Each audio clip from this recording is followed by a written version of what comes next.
가 있게 하여 주시옵소서. 주의 성령님이 역사하실 줄 믿고 예수님의 이름으로 기도합니다. 아멘.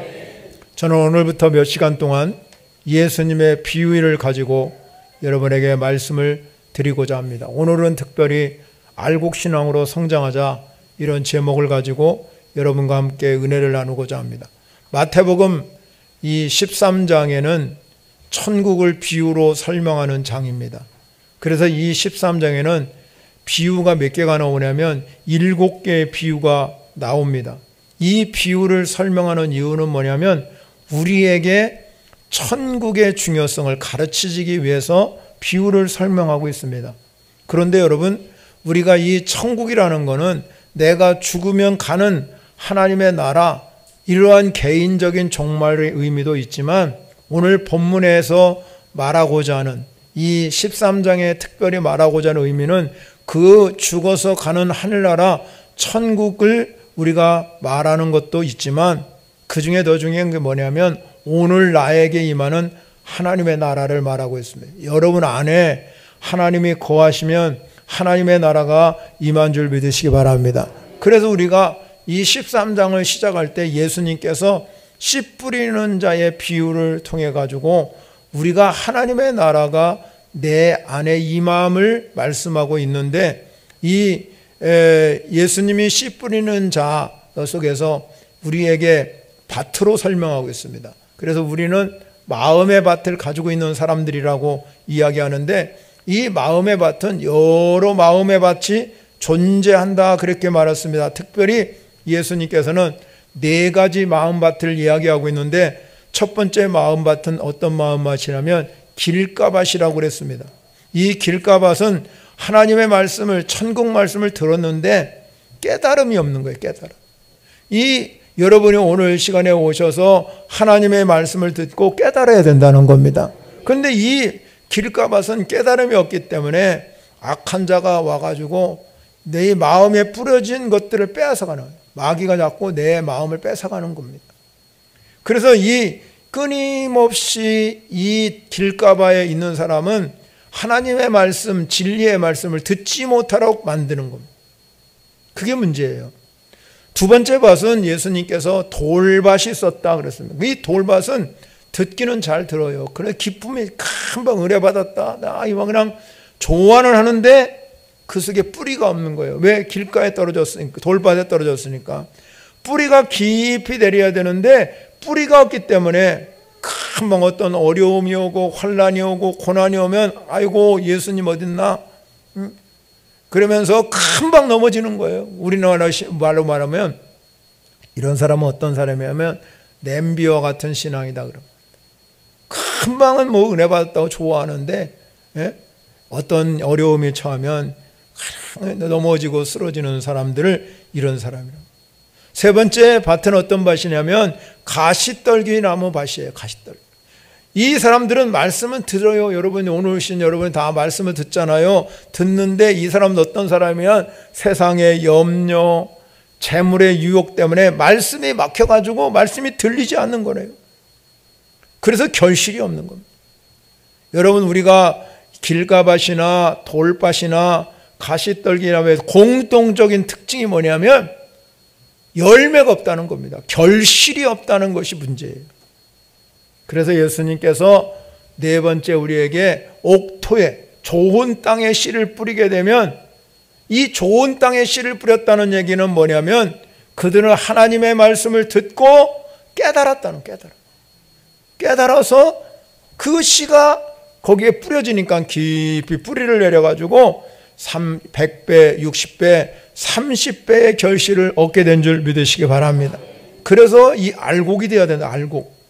이 알곡 신앙으로 우리가 끊임없이 성장하려고 그러면 중요한 것이 뭐냐면 하나님의 말씀을 듣고 깨달아서 그 말씀대로 살아가는 겁니다.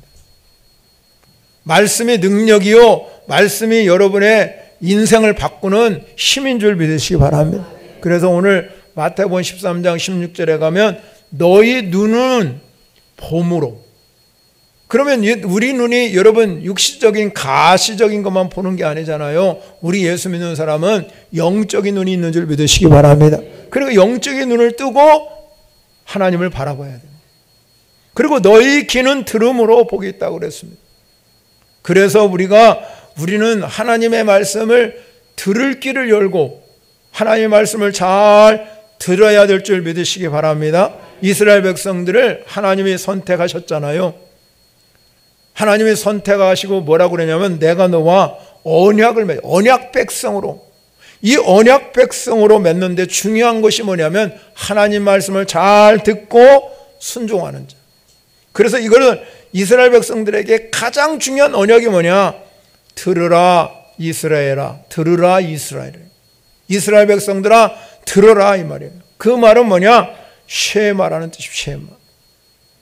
여러분 이 근원이 어디서 나오냐? 신명기 6장 4절과 5절에 이스라엘아 들으라, 우리 하나님 여호와는 오직 유일하신 여호와시니 너는 마음을 다하고 뜻을 다하고 힘을 다하여 내 하나님 여호와를 사랑하라, 이렇게 말씀하고 있습니다.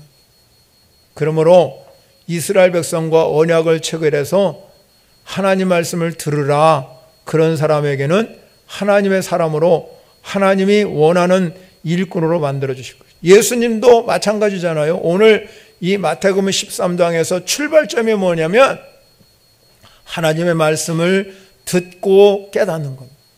하나님 말씀을 잘 듣고 깨닫는 사람은 말씀의 결실이 일어나게 된다는 겁니다. 그것이 어느 때는 100배가 될 수도 있고 60배가 될 수도 있고 30배가 될 수 있지만 여러분의 인생 가운데 삶을 살다가 반드시 열매가 임하고 결실이 임해야 된다 이 말입니다. 그래서 이 간증거리가 있어요. 내가 신앙생활 하면서 간증거리가 있어야 돼요. 아, 내가 예수를 믿으니까 이렇게 모든 일들이 하나님 은혜 안에서 임하더라는 이 간증거리가 많은 사람이 복 있는 사람이에요. 근데 오늘 본문에 가면 그 곡식이 살아가는데, 알곡이 자라가는데 곡식 가운데 뭐가 또 있냐면 가라지가 생겼더라고요. 가라지가. 그래서 이 가라지가 생긴 것을 25절에 말씀해 보니까 그러면 누가 도대체 가라지를 갖다 놨냐 이 말이에요. 분명히 씨 뿌릴 때는 좋은 씨만 가지고 가서 뿌렸는데 갑자기 그 속에 가라지가 생겼어요. 25절에 이런 말이 나와요. 눈을 크게 뜨고 한번 보세요. 사람들이 잘 때에 그 원수가 와서 곡식 가운데 가라지를 덧뿌리고 갔다. 덧뿌리고 갔다. 그럼 여기서 말하는 가라지는요, 어떤 뜻이냐면 독보리라는 뜻입니다. 독보리. 이 독보리는 곡식, 이 알곡 곡식되는 것을 공격하는 그런 숙주 역할을 하는 해로운 식물입니다. 그런데 이 초기에 여러분 씨를 뿌려서 자랄 때 이파리가 파릇파릇하게 날 때는 이것이 밀인지 또 독보리인지를 잘 모른답니다. 구분하기가 어려워요, 그때까지는. 그래서 이것이 여러분 처음에 씨 뿌릴 때 이게 가라지고 이것이 알곡이고 그러면은 그거 뽑아내면 되는데 그렇지 못한다는 거예요. 그런데 언제쯤 알 수 있냐면 모든 곡식이 다 자라가지고 결실할 때쯤 데려보니까 안에 내가 분명히 곡식만 뿌렸는데 이 가라지가 함께 난 거예요. 가라지. 그래서 여러분 이 가라지 주인, 이 종들이 보고 나서 그걸 보고 나니까 아니 우리는 반드시 곡식을 뿌렸는데 어떻게 가라지가 함께 났냐, 이거 뽑아버려야 되지 않겠냐 주인에게 말했을 때 주인이 뭐라고 그랬냐면 그대로 내버려 두라는 겁니다. 그러면 언제 그 곡식을 여러분 가라지와 구분하느냐? 추수 때 한다는 겁니다. 추수 때. 오늘 성경에서요 우리에게 해설하면서 이렇게 말합니다. 이 좋은 씨를 뿌리는 이는 누구라고 그러냐면 예수님이, 인자라고 그랬죠. 좋은 씨를 뿌리는 이는 예수님이십니다. 오늘도 여러분에게 좋은 씨를 뿌리기를 원하시는 분이 예수님이시에요. 밭은 뭐냐? 세상이라고. 그리고 좋은 씨는 누구냐면 천국의 아들입니다. 옥토가 되어서 거기에 좋은 씨가 뿌려지는 거예요. 여러분이 예수 믿고 구원받았기 때문에 천국의 아들인 줄 믿으시기 바랍니다. 하나님의 자녀요, 하나님의 백성이 된 겁니다. 근데 밭은 세상이라고, 세상. 마찬가지입니다. 우리가 세상 속에 교회도 함께 세워졌어요. 이 세상에 살아가면서 교회가 여러 번 세워졌는데 하나님께서 이 땅의 교회를 하나님이 구별되게 하셨습니다. 왜 구별되게 하셨습니까?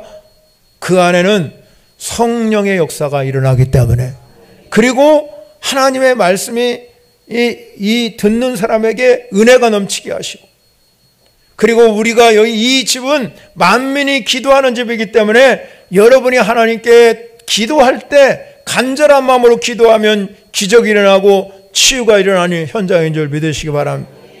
그게 바로 세상 속에서 교회예요, 교회. 그런데 교회가 여러분, 저쪽에서 걸러가지고 들을 때마다 이 사람은 가라지네, 이 사람은 좋은 시네, 그 구분 못 하잖아요. 곡식이나 구분 못 해요. 교회 안에도 끊임없이 세상에 유행이 들어오고 온갖 잡다한 것이 다 들어와요. 그래서 이 악한 자가 가라지를 뿌리게 한단 말이에요. 그래서 교회 안에는 곡식도 있고 가라지도 함께 자라게 한단 말이에요. 근데 처음에는 몰라요, 여러분이 지금은. 그런데 결실할 때쯤 되니까 이게 알곡이네, 가라지네 구별한다. 그런데 주인이 그때 구별되고 지금 뽑아낼까요? 그럴 때 곡식 다칠까봐, 곡식 뽑을까봐 절대로 가라지 뽑지 말라, 염려하기. 그러면 주인의 해결책이 뭡니까? 추수 때까지 기다림. 여러분, 다 교회 안에 들어오지만 어떤 사람이 알곡이요, 어떤 사람이 가라지인지 지금은 몰라요. 추수 때까지 기다려요. 주님이 심판날에 알곡은 모아서 곡간에 부르지만 가라지는 묶어서 이 불로 태운다는 거예요.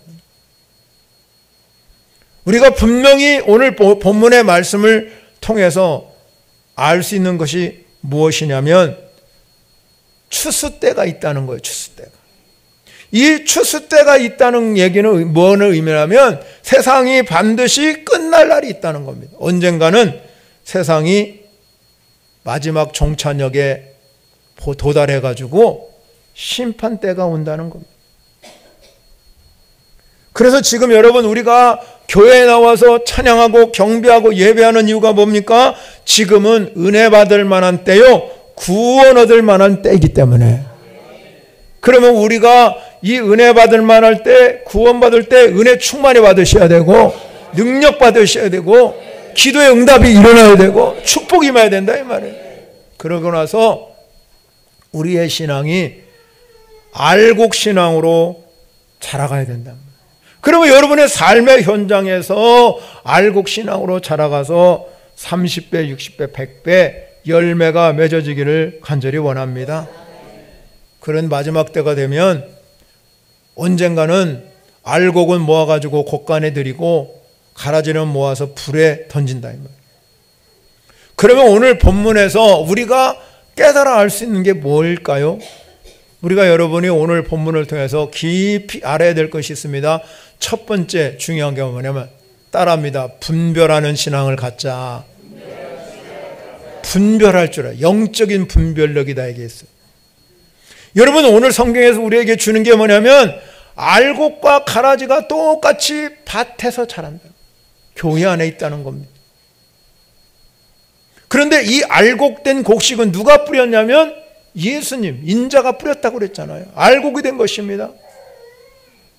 그래서 이 알곡은 천국 아들을 얘기하는 거예요. 저와 여러분들이 알곡 신앙으로 자라가야 될 줄 믿습니다. 43절에 가면 뭐라고 하냐면 의인이라고, 의인이라고 분명하게 말씀하고. 그러면 43절에 그때의 의인들은 자기 아버지 나라에서 해와 같이 빛나라니 기 있는 자는 들으라 그랬어요. 그러면 보세요. 알곡 신앙으로 자라가려면 결론이 중요한 거예요. 기 있는 자는 들으라는 거예요. 예수님이 씨 뿌리는 자의 비유를 통해서 설명을 뭐라고 말하냐면 여러분이 마태복음 13장 13절부터 쭉 읽어가며 하는 말이 뭡니까? 15절에 가서만 보겠습니다. 15절에 이렇게 해요. 이 백성들의 마음이 완악하여져서 그 귀는 듣기에 어떻게 했습니까? 둔하여. 눈은 감았으니 마음으로 깨달아 돌이켜 내게 고침을 받을까 두려워함이라 하였느니라.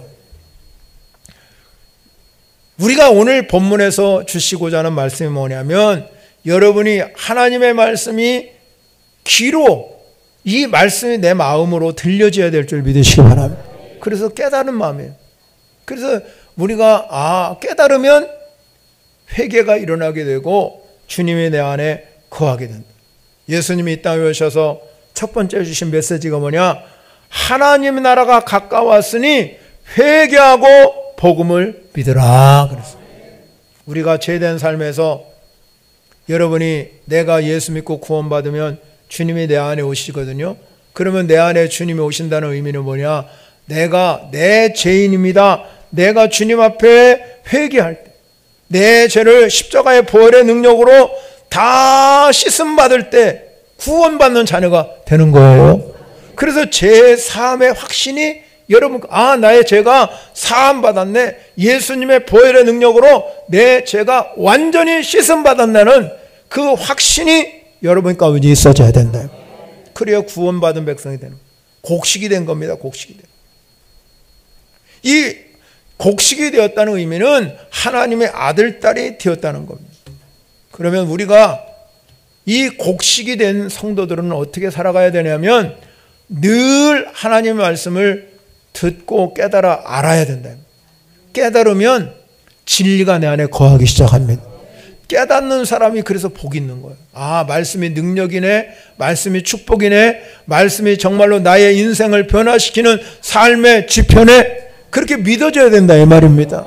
그러면 내가 점점 나도 모르는 사이에 예수님의 형상으로 닮아가기 시작합니다. 그럼 마지막에 43절, 그때의 의인들은 자기 아버지 나라에서 뭐같이 빛나느냐? 해같이, 해와 같이 빛나라. 그렇게 해와 같이 빛나는 영원한 삶을 살게 됩니다. 그래서 예수 믿는 은혜 받고 깨달으면요, 얼굴빛이 달라지는 거예요. 그래서 여러분의 얼굴이 날마다 슬픔이 변하여 기쁜 삶으로 변화된 줄 믿으시기 바랍니다. 아직까지도 여러분 해같이 빛나는 하나님의 영광을 맛보지 못하면 매일 근심과 걱정에 사로잡히는 것은 잘 생각해야 돼요. 영적 분별력을 가지고 내가 진짜 알곡인가 가라지인가. 그러면 여러분, 가라지는 어떻습니까? 가라지는 악한 아들이라고 그랬잖아요. 근데 가라지를 누가 뿌렸어요? 마귀가 뿌렸어요. 오늘 성경은 말하죠. 39절에 가면 가라지를 뿌린 원수는 마귀요라고 분명히 하고 있어요. 마귀가 뿌리고 왔다는 겁니다. 예수님이 우리에게 요한복음 10장 10절에 가면 이렇게 말씀을 하고 있어요. 도둑이 오는 것은 도둑질하고 죽이고 멸망시킬 뿐이요, 내가 온 것은 양으로 생명을 얻게 하고 더 풍성히 얻게 하려 하는 것이라. 도둑이 왜 왔습니까? 예수님이요, 마귀를 뭐로 얘기했냐면 도둑이라고. 그러면 도둑은 뭐냐? 내 안에 끊임없이 나를 점령해서 내 안에 생명을 뺏어가고 말씀이 거하지 못하게 만들고, 그러내서 기쁨이 없어지도록, 그래서 근심, 걱정, 평강을 다 뺏어가서 내 인생을 불안하게 만들고 초조하게 합니다. 그 여러분, 주님 앞에 여러분 왔지만 어떤 사람은 하나님 말씀이 들려지고 어떤 사람은 말씀이 안 들려지는 거예요. 그래서 여러분은 말씀이 들려지지 아니하고 세상의 유혹에 염려에 빠져 있으면 내가 가라지가 아닌가 생각해 보셔야 돼요. 자꾸 여러분, 우리가 주의를 지키지 못하게 방해하고 물질의 유혹에 빠져서 우리가 하나님께 드리는 11조조차 드리지 못하게 하는 이 방해꾼이 누구냐? 마귀라는 거. 마귀가 우리에게 끊임없이 내 마음을 뺏어가기만 나도 모르는 사이에 내 영이 가라지로 변할 수 있어요. 그렇기 때문에 우리가 지금이 바로 중요한 거예요. 여러분, 우리가 지금은 영적인 분별력을 갖고 사는 시대인 줄 믿으시기 바랍니다. 그래서 신앙의 열매가 맺어져야 돼요. 여러분 인생 가운데 30배, 60배, 100배 열매가 맺어지는 삶이 되시기를 바랍니다. 두 번째 중요한 게 뭐냐면, 알곡과 가라지가 함께 자라기 때문에 그 속에서 내가 할 일이 뭔가, 내게 주신 하나님의 은혜가 뭔가를 깨달아야 돼요. 그것이 은혜거든요. 예수님이 분명히 말씀하고 있습니다. 알곡과 가라지를 말씀하면서 둘 다 함께 자라도록 가만히 두라는 거예요. 추수 때까지. 우리가요, 예수 믿고 구원받은 여러분이 중요한 게 뭡니까? 내가 육신적으로 여러분 축복받고 자녀들이 잘 되고 형통하고 열매 맺고 그런 것도 중요하지만, 더 중요한 게 뭐냐면 내 안에 하나님의 나라가 이루어가는 거예요. 내 안에 하나님의 나라. 이 하나님의 나라는 먹고 마시는 나라가 아니라 의와 희락과 평강이라 그랬습니다. 여러분 안에 의와 희락과 평강의 나라를 이루어 가셔야 된다 이 말이에요. 그런데 여러분, 이 세상 속에서 교회 안조차도 우리가 악이 득세하잖아요. 가라지가 끊임없이 심겨지도록 역사한다 이 말이에요. 그런데 하나님 그냥 내버려 두랍니다. 그거 제가 몇 주 전에요 이런 설교했습니다. 의를 전파하는 노아, 그리고 고통당하는 의로운 롯에 대해서 설명했어요. 노아 시대와 롯 시대는 차이가 없었습니다. 소돔과 고모라성, 이 노아의 홍수 시대하고 소돔과 고모라성의 차이점이 하나도 없습니다. 무엇입니까? 악이 가득한 세대. 그런데 차이점이 분명히 나타났어요. 노아의 8 식구는 전부 구원받았고, 노아 때문에 모든 가축과 짐승들도 다 구원받아서 인류의 다시 한번 새롭게 되는 계기가 돼요. 번성케 하는 계기가 됐어요.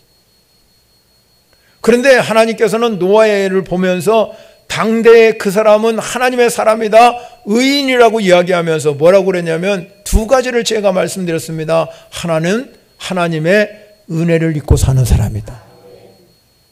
하나님의 은혜를 잊고 사는. 다른 하나는 하나님과 동행하는 사람이다.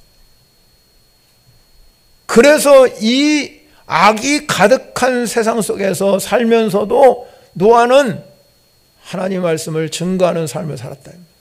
왜? 매일 하나님 은혜를 받고 하나님과 함께하기 때문에 아무리 악이 가득할다 할지라도 그는 세상을 향하여 하나님 말씀을 증거하는, 그렇게 당당하게 살아간 사람. 롯은 어떻습니까? 성경은 여러분 고통당하는 의로운 롯이라고 그랬어요. 소돔 고모라 성에 여러분 똑같이 죄악에 관영한 시대예요. 음란이 가득하고 동성애가 가득하고, 오늘 우리나라도 마찬가지잖아요. 동성애 통과시키려고 얼마나 애를 씁니까? 그러한 속에서 불법을 행하는 모습을 보고, 음란을 행하는 모습을 보고 들어서요. 그런데 이 롯은 노아와 달랐어요. 롯에 대해서 은혜를 입었느냐, 하나님과 함께, 그런 말 없어요. 그런데 성경은요, 이 베드로에서 보면 성경은 뭐라고 하냐면, 그가 그런 모든 행실을 보고 마음이 상한 거예요. 마음이 상하기 시작하니까 어떤 일이 벌어지냐면, 역시 마찬가지로 롯도 세상에 빠져가는 거죠. 자기도 모르는 사이에 자기도 세속화되는 거죠. 그리고 늘 상처만 받고 사는 거죠. 세상을 바라보면서 이 노아처럼 담대하게 하나님 말씀을 증거하는 것이 아니라, 나도 그 속에 빠져들어가서 상처받고 매일 여러분 원망하고 불평하고 살다가 하나님이 소돔과 고모라성 심판할 때, 그래도 롯은 그래도 고통받는 의로운 롯이라고 그랬으니 하나님이 그를 구원해 주신 거예요. 차이가 무엇입니까? 한 사람은 인류의 조상이 되도록 번성케 하는 하나님의 축복을 받은 사람이고, 한 사람은 자기만 구원받은, 끊임없이 교회 안에는 가라지가 침투해요. 가라지가. 여러분, 가라지가 존재한다는 걸 여러분 교회에 아셔야 됩니다. 그러면 우리는 가라지에서 벗어나서 알곡신앙으로 살아가시기를 바랍니다. 알곡신앙으로 살아가려면 노아처럼 의를 전파하는, 하나님의 음성을 듣고 의를 전파하는 사람으로 살아가야 돼요. 노아는 홍수 시대에 여러분 얼마나 여러분 그 당시에 지금처럼 여러분 이렇게 더운 시대, 비는 전혀 오지도. 그런데 하나님께서 노아에게 말씀했습니다. 방주를 건설하라. 말이 되는 이야기입니까?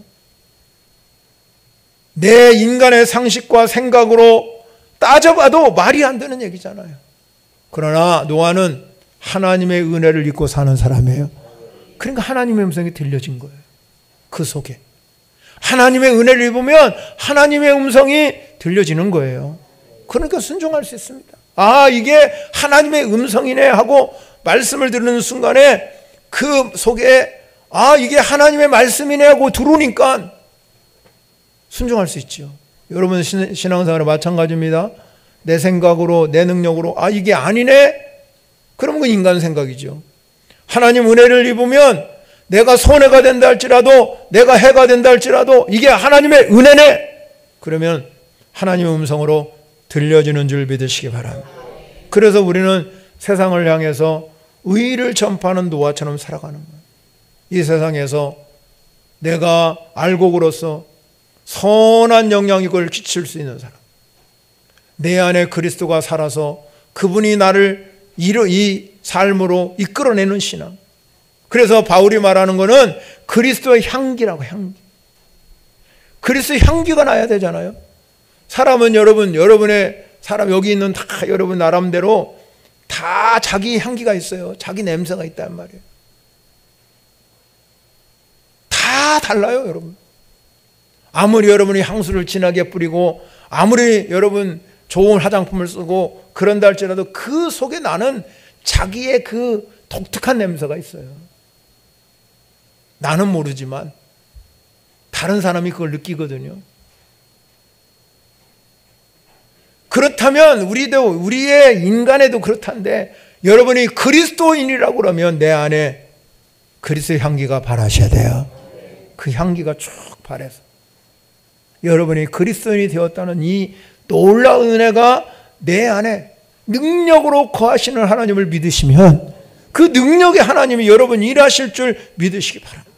바울이 말하잖아요. 내게 능력 주시는 자 안에서 내가 모든 것을 할 수 있느니라. 능력 주시면 할 수 있어요. 능력 주시면 기적이 나타나고요. 능력 주시면 할 수 없는 것도 하게끔 하시는 거예요. 그게 능력이잖아요. 그런데 가라지가 가득하면 늘 안 된다, 못한다. 세상 사람과 똑같이 생각하고요. 계산하고 그렇게 살아요. 그러나 알곡신앙이 되면 내 환경이 어떻든 내가 삶이 어떻든지 내게 능력 주시는 자 안에서 내가 모든 거 할 수 있네. 변합니다. 변해요. 할 수 있다고 변합니다. 여러분. 못할 것이 뭐 있습니까? 하나님 나의 능력이신데. 그러면 할 수 있는 거잖아요. 그런데 가라지는 생각해봅니다. 계산해봅니다. 못한다고 그러죠. 그래서 다 못해. 모든 것들을 다 포기하고 못하네, 안 하네. 여러분이 영적으로 여러분의 삶에 선한 영향을 끼칠 수 있는 알곡신앙으로 자라가시기를 바랍니다. 마지막 세 번째 중요한 거는 뭐냐입니까? 지금은 자다가 깰 때라는 거. 여러분 원수는 언제 가라지를 심었다고 그랬습니까? 잘 때 와서 잠자고 있을 때. 그 원수가 악한 영이 와가지고 가라지를 심고 갔다 그랬어요. 우리가 왜 깨어 있어야 됩니까? 깨어 있는 신앙은 기도하는 신앙이에요. 기도하는 교회는 사단이 틈 못합니다. 가라지가 와서 심지 못한다는. 그래야 하나님의 교회가 하나님의 일을 감당하고 은혜가 넘쳐오르는 줄 믿으시기 바랍니다. 그러나 기도하지 않으면 마귀가 두루 다니며 삼킬자를 찾고 가라지를 심어듭니다. 그래서 예수님도 늘 기도하는 삶을 사셨습니다. 밤이 맞도록 기도하고 새벽녘에 기도하고 금식하며 기도. 그가 십자가를 지기 전에는 겟세마네 동산에 가서 간절한 마음으로 부르짖고 기도했어요. 간절하게 기도하니까 누가복음에 누가가 볼 때 땀이 막 간절하게 기도하니까 땀이 흐르잖아요. 그런데 여러분 그 땀이 변해서 핏방울처럼 되는 것을 누가가 보았어요.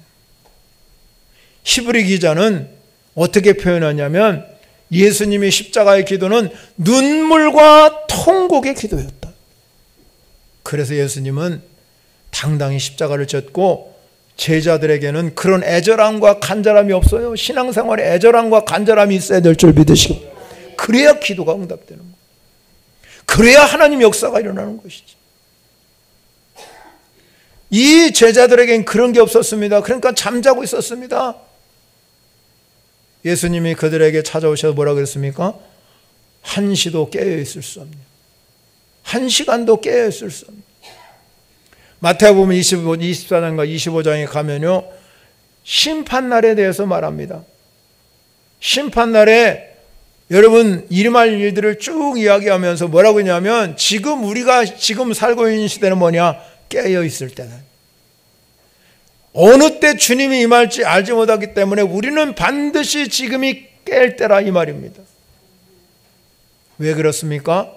마귀는 내 영혼이 잘 때 뺏어갑니다. 내 영혼, 내 마음을 뺏어가고요, 내 영혼을 뺏어가고요, 내 물질을 뺏어가고요, 내 육신을 뺏어가는 거예요.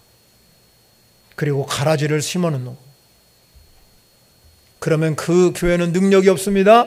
여러분의 가정은 아무리 기도해도 응답이 없어요. 우리가 진정으로 여러분 안에 내 영혼을 뺏지 못하도록, 여러분 가라지가 심겨지지 못하도록 우리는 늘 내가 영적으로 깨어 있어야 될 줄 믿으시기 바라요.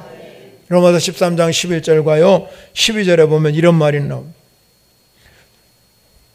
또한 너희가 이 시거를 알거니와 자다가 깰 때가 벌써 되었으니 이는 이제 우리의 구원이 처음 믿을 때보다 가까웠습니다. 밤이 깊고 낮이 가까웠으니 그러므로 우리가 어둠의 일을 벗고 빛의 갑옷을 입자. 그래서 우리가 깨어 있어야 된다. 깨어서 뭐합니까? 에베소서에 보면 이런 말입니다. 모든 기도와 간구를 하되 항상 성령 안에서 기도하고 이를 위하여 깨어 구하기를 항상 힘쓰라고 그랬어요. 깨어 구하기를. 깨어서 기도하는 교회는 절대로 하나님이 그 교회를 인도해 주시는 줄 믿습니다. 그래서 기도하는 백성은 절대로 망하지 않는, 기도하는 자녀는 절대로 잘못되지 않는다는 것. 기도하는 사람은 어떤 상황이 와도 절대로 절망하거나 좌절하지 않아요. 왜? 기도는 능력이요, 기도는 하늘 문을 열쇠요, 기도는 생명의 역사이기 때문에 그렇다, 이 말이에요. 여러분, 우리의 숨이 끊기면 죽습니다. 여러분, 기도가 멈추면 영혼을 마귀가 뺏어가 버려요. 마귀는 끊임없이 나를 잠들게 만듭니다. 그래서 끊임없이 유혹해서 내 영혼을 뺏어가서 자기 잔으로 삼는 거예요. 그래서 여러분, 마음이 둔해지고 식어지는, 열정이 식어져 가는 거예요. 냉랭해집니다, 여러분. 그래서 여러분, 이 로마서에서도 우리가 말씀한 것처럼 깨어 있는 것이 중요해요. 깨어 있으면 어떤 일이 벌어집니까? 깨어 있으면 빛의 갑옷을 입고 사는 것과 똑같다, 이 말이에요. 빛이 비춰진다, 빛으로 살아가는 삶이 된다는 것입니다. 그런 자에게는 삶의 능력이 나타나는 거예요. 여러분 안에 능력이 나타날 줄 믿으시기 바랍니다.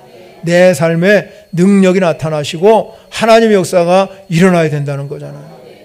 그리고 기도하면 반드시 응답받는 경험이 여러분 현장 속에 일어나야 된다는 거예요. 그런 사람에게는 기도하는 일을 멈추지 않는 거예요.